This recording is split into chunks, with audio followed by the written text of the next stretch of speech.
The Adventures of Sam Spade, Detective.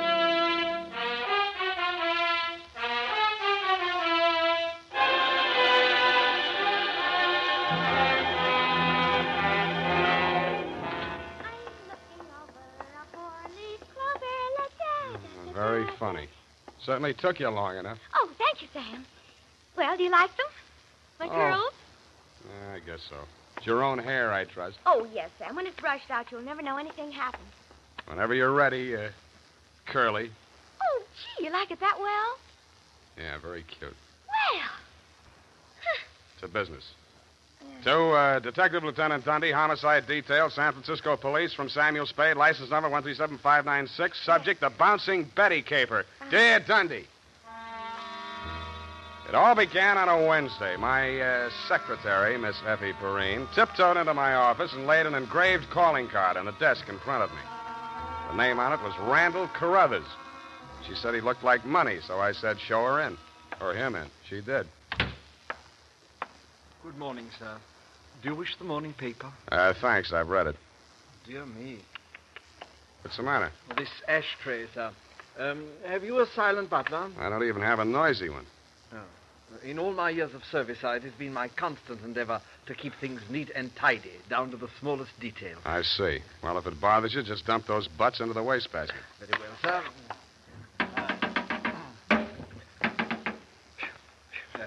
If you will pardon the presumption, sir, you could use a well-trained servant in this establishment. Wastepaper baskets clean and empty at all times. Never allow refuse to accumulate. That's not refuse. That's this month's bills. So I noticed, sir. I also noticed that you have not opened them. From this, I conclude that your services are immediately available. Yeah, and I conclude that in spite of your glad rags and fancy handle, you are somebody's butler. Oh, that is correct, sir. I am first butler in the household of Dr. Mark McGraw. First? Yes. Bleakcliff is the name of the estate. It's near the village of Squid Beach, some 50 miles in a southerly direction on the Pacific coast. You know, I think I'm going to like you as a client, Mr. Carruthers. I mean, it's refreshing to get a few accurate facts without, shall we say, priming the pump. Oh, thank you, sir. You're welcome. To continue, not counting the staff, there reside at Bleakcliff 3 persons. Dr. McGraw, master of the house since the death of his wife, his stepson, Mr. Anthony McGraw, of whom more later, and Mr. Anthony's sister, Miss Cathy. It is on her behalf that I've come to you, sir. What is her problem, Mr. Carruthers? The correct form of address is Carruthers, sir, not Mr. Carruthers. Check. Yes, thank you, sir. Now, as to Miss Cathy's problem, sir, someone is attempting to murder her. Specifically, she has upon several occasions been shot at from ambush. Twice she has awakened in the night to feel the hands of an assailant closing about her throat. And only yesterday, she narrowly escaped death when her motor car went out of control owing to some blackguard tampering with the steering mechanism. And upon numerous other occasions... That's enough. You have convinced me that she indeed has a problem. What do the local police think? No one has been to the police, sir. Why not? It's a delicate situation, sir. Miss Cathy's brother, Mr. Tony, is undergoing treatment for nervous disorders. Mm-hmm. The family did not wish to place him in an institution, and since Dr. McGraw, his stepfather, is a psychiatrist, he is allowed to remain at home. I see. He's flipped, huh? Where do I fit in, Carruthers? Well, sir, if a reputable gentleman such as yourself were to come to Bleakcliff and witness these persistent attempts upon that girl's life, perhaps they could be forced to put the boy away where he belongs. It's possible. I'm willing to try. For money. Oh, splendid, sir, splendid. I took the liberty of drawing, in your favor, a draft upon the First National Bank of Squid Bay, 1 week's remuneration in advance of your services to the Bleakcliff estate in the capacity of chauffeur. Chauffeur? Yes, sir. I thought that might be a capital disguise. Have you a better suggestion, sir? Well, no, that's okay. This check. Yes, sir. $200. It's a pretty big weekly salary for a chauffeur, isn't it? Well, you will be allowed to shop for the vegetables, sir. Your cut has been added in.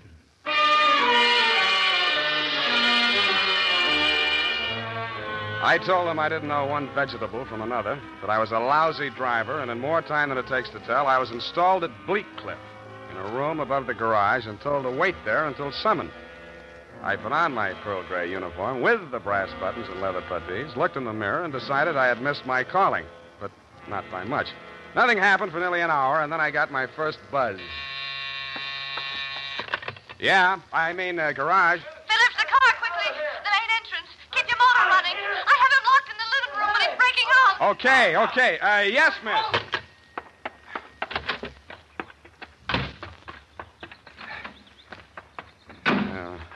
Let me see. Get that door open. Open that door. Why didn't you have the door open? I'm sorry, miss. Well, get going, please. Darn it, miss. Where's the spark on this? What's the matter with it? Well, it's flooded. The house, you know. He's got the meat cleaver again. Can't you get this started? Well, I'm trying. Get out, I tell you! Get out! Stop it! You're hurting him. No! All right. Put it down, kid. Put it down. Come on. Give it to me. What's going on? Tony. I say, who are you? Haven't you been instructed not to disturb my patient? I'm sorry. I'm new here. When I saw him coming at Miss McGraw with that meat cleaver, I naturally thought Oh, well, no harm done. Come along, Tony. Come along now. Come along, boy. We'll have a nice long talk. What shall I do with it? We'll put it back. You all right? Oh, sure. I should be used to it by now. By the way, you're new here, aren't you? What's your name? Sam. Sam? Nice. Turn to the left outside the gate, Sam, and drive straight out to the shore road. Well, if I can just... Hey, I just turned that little key. Look, Ma, I'm driving.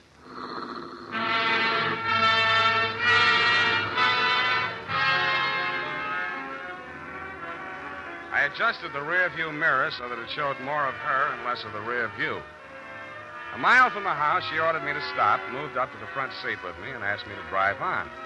By the time we got to the shore road, she was driving, and I was resting my head on her shoulder. Where are we going? I've got a little hideaway down the coast. It's right on the beach, at the foot of a tall cliff. There's a fireplace, a little bar, some records. Got some bop? It's wonderful there with the surf pounding outside, hidden away from the world. You feel so safe. Don't stop. You'll like it there. You feel as if there's no one else on earth. Time standing still. Oh, if I could just be sure that Mother wouldn't worry about me. You're impossible. Okay, Kathy, I'll be serious. What's with that brother of yours? Tony? I'd rather not talk about that if you don't mind. Well, maybe I can talk about your stepfather. I really should know what kind of a man my boss is. I go for these drives to forget all that. Please don't spoil it for me. Okay, Kathy, okay. Please. The sharp turn into this driveway. Now, we get out here. Yes, ma'am. Down this path. Uh-oh. What's the matter? You afraid of high places? Yeah, you just pushed me off of one. Oh, Sam, don't be like that. You're pouting like a little boy. Come on, I want to show you my little house. What's so special about your little house? Oh, Sam, if you only knew what my life is like. You only know what mine is like. I need someone so much to talk to, Sam. As long as you can steer the conversation, you mean. Come on, Sam. I'll show you the house. The path led to a flight of wooden steps that clung to the face of a sheer cliff. There was something like the stairs you find yourself falling down in nightmares. They dropped maybe 200 feet to a crescent of white sand. Watch out for that one step. It's broken. Yeah. You have to make your dream house this hard to get to? Because of Tony. He has vertigo. What? When we were kids, he used to chase me, and I'd run down here, and he was scared to follow me. Afraid of heights. He still is. Oh. Well, you light us a fire, Sam. The wood's there in the box. I'll go make us a drink. Fire? Who needs a fire? I'm hot. What'd you do before you took up driving?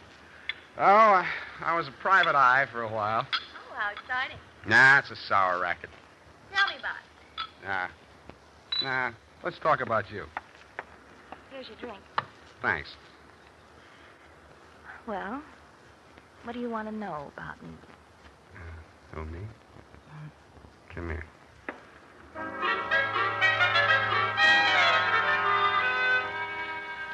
The scent she was wearing was 20 carat.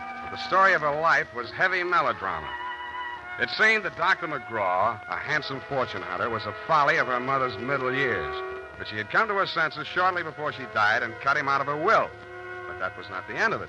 When Kathy's brother had been faced with the alternative of entering an institution or remaining at home under his stepfather's care, she had begged the doctor to remain in spite of his warnings that her brother might take a notion to kill her.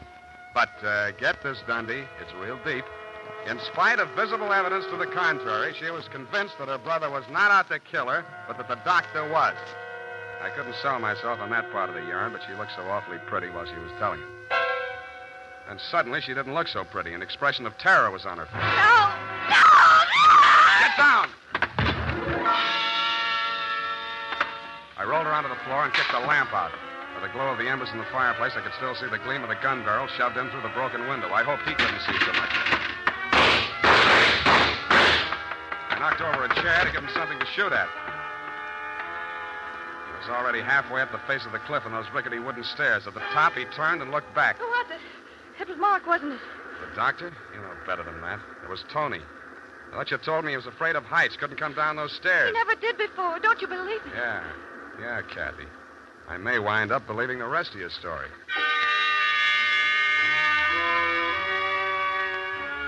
I took Kathy back to Bleak Cliff and stashed her in my quarters over the garage. Then I went into the main house via the back stairs, found her room, and shook it down. In a cabinet, a bunch of war souvenirs, German helmets, grenades, rifles, and other lethal gadgets. In a desk drawer, I found a letter headed U.S. Army, Office of the Surgeon General. It certified that one Anthony McGraw was unfit for military service. Vertigo. Origin, childhood injury to middle ear. Downstairs in the library, I found a shelf of medical books. Vertigo. Vertigo was almost incurable, and there was certainly no quick cure. But some patients had lost their symptoms temporarily under hypnotism. Then it said, see narcosynthesis. I did.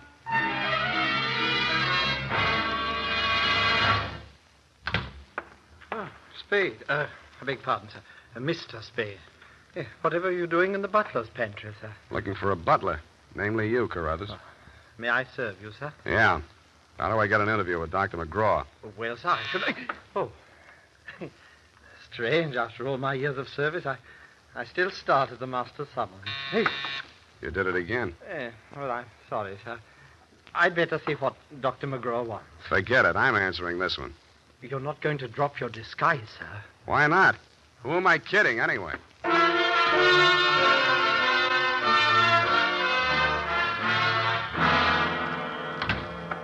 You rang, Dr. McGraw? Oh, I didn't ring for you. I rang for Carruthers. I ordered him to tidy up my office while I was at dinner. And look at it. Looks neat as a pin to me, Doctor. Oh, yes, you're new here. Chauffeur, eh? I'm only wearing his uniform. Here's my card.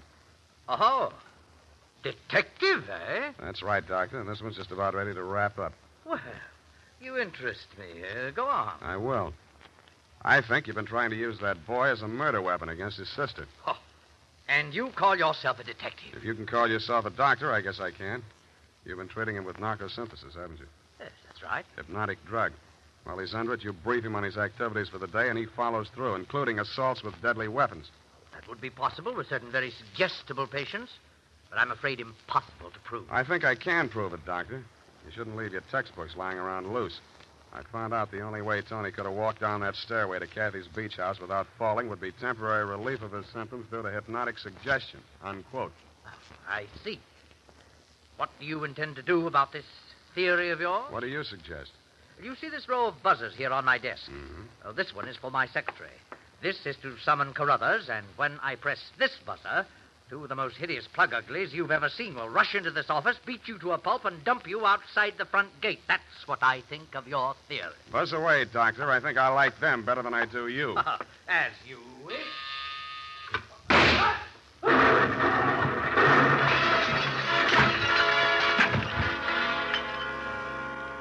From where I was on the other side of the room, I didn't know what had happened at first. All I saw was a lot of paper gushing out of the wastebasket. The doctor sure was dead. His midsection was perforated like a shower drain. And in the walls, fanning out around the end of the room, about a yard up from the baseboard, there was a straight line of holes. I dug into one. What I took out wasn't a bullet. It was a perfectly round steel ball. Then I remembered the wastebasket, the paper flying out of it just before the explosion. In the bottom of it, I found the answer. The base of a steel mechanism with German lettering on it. It was a wartime anti-personnel mine that the GIs called the Bouncing Betty. You United States Armed Forces Radio Service is presenting the weekly adventure of Dashiell Hammett's famous private detective, Sam Spade. I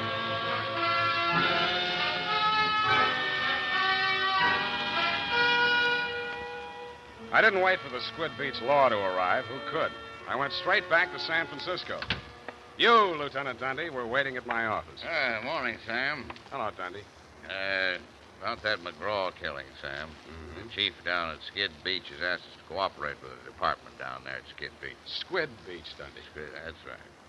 They say you caught a bus at Skid Beach. Squid. That's right. At 2:45 in the company of a young woman answering the description of the McGraw girl. Uh-huh. They say that, do they? They say they got a statement from that butler, Carruthers. Yeah, well, it's open and shut anyway. The butler hired you, the girl is wanted, and you're hiding her out. Why? Why not? Well, it's established that the girl hated the deceased and bickered with him constantly. The doctor and the boy were pals. That girl's guilty as You've been able to place her in the murder room? Oh, no, but here's an item. She worked with an Army ordnance during the war in research. Subject, I made a note of that.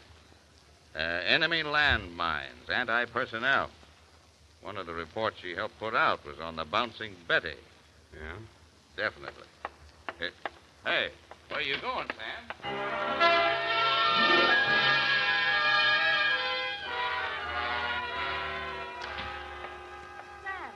Sam, it's been so lonesome cooped up here all day. Why didn't you tell me you were with Army ordnance during the war? I don't know. I suppose it thought it was unfeminine or something. Try again. All right, I'll tell you the truth. I had a copy of that report with instructions for the operation of the Bouncing Betty in the desk in my room. What the devil are you doing with a thing like that? I don't know. I was proud of it. It was the only report I worked on with the general. Should have got rid of it. I did. I burned it in the fireplace as soon as I learned what had killed him. You didn't burn it good enough. Sam, they found it. Yeah. Have they arrested Tony? Not yet, but he's definitely sane. He'll have to take the rap for anything he's done. I see. Well, I guess there's no other way. Tony didn't do it, Sam. I did. I want to make a confession. Not to me, please. Not to me. After what happened down at the beach when I knew I was no longer safe anywhere, I realized I had to do it. For Tony's sake as well as mine. When we arrived back at the house, I looked into the dining room and I saw Dr. McGraw eating dinner. I knew it was my chance to get into his office. Yeah? Then what? Well, the Bouncing Betty was in my room. There was some wire in the tool chest, and I knew that Carruthers always went to tidy up while the doctor was at dinner.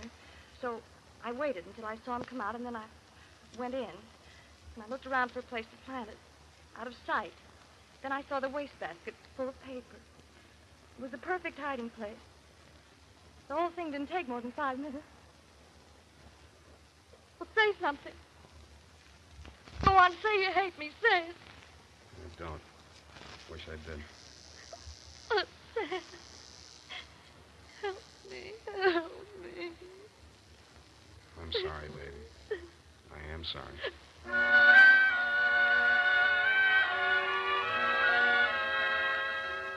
I don't know how long we sat there. I held her in my arms until she cried herself out. Then we just looked at each other. I knew if I put it off another minute, I wouldn't call you at all, Dunne. So, with my arms still around her, I reached for the phone.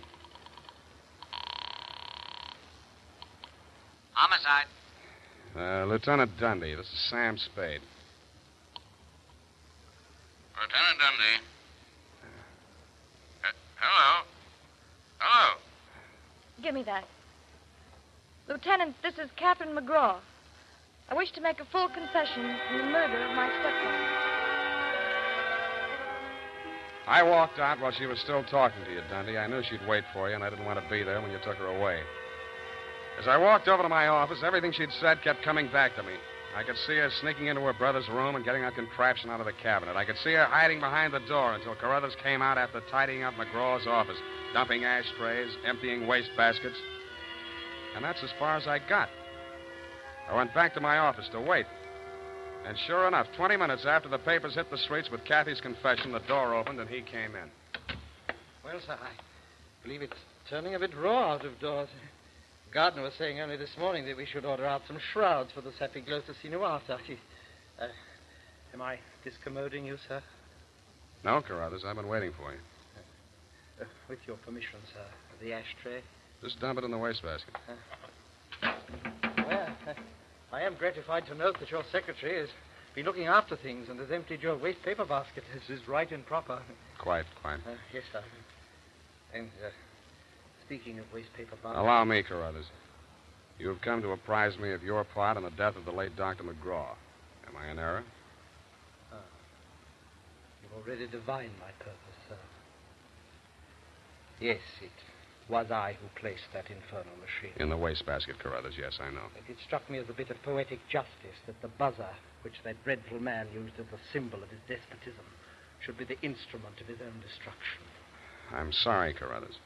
I'll do all I can. No need, sir. No need. I'm aware that there is no final justification for taking the law into one's own hands. Every man is entitled to trial by jury of his peers. But where, Mr. Spade, where could be found 12 good men and true who would allow themselves to be called the peer of that monster, Dr. McGraw?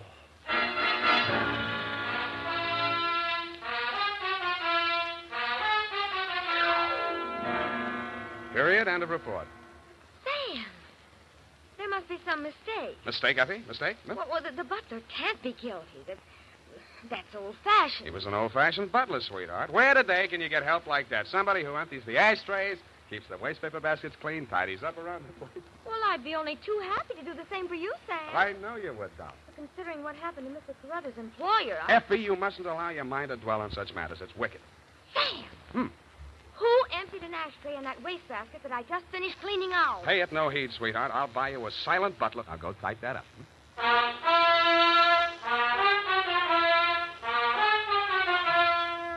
it is, Sam. I hope I haven't made any mistakes. I'm in such a hurry. Whatever did you do to your hair? Well, I brushed it out, Sam. What happened to the pin curls? I told you, Sam, when it was brushed out, it wouldn't be noticeable. Hours of torture sitting under a hot dryer for something nobody will notice. But, Sam, it puts bounce in your whole makeup. I get it. The bouncing Effie caper. Oh. Eyeshadow, new shade of lipstick. You look real gone. Oh, no. Whom is it tonight? Well, it's this friend of Maud, Sam. Of course, she's not really serious about him, so it's all right. Your conscience bothering you? Oh, no, Sam, no. He's definitely not serious about her. I mean, Well, have fun, sweetheart, while Maud burns. Oh, well, she won't. And I suppose you'll be seeing that girl, what's her name? Oh, yes, Kathy. Well, at least, F, I'm not playing in someone else's garden. No. Well, have fun anyway. Good night, Sam. Good night, sweetheart.